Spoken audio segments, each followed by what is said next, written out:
Hello दोस्तों, मैं अनु पटेल। आप सभी को मेरा सादर प्रणाम।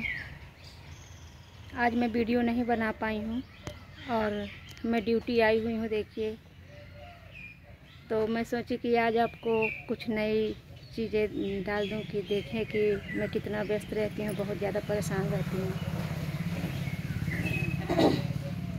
और अभी हो गया मुझे आधा घंटे यहाँ पहुँचे हुए। गर्मी बहुत ज़्यादा है, अभी कोई आया नहीं है। लगभग 4 बजे तक यहाँ से खाली होंगी मैं।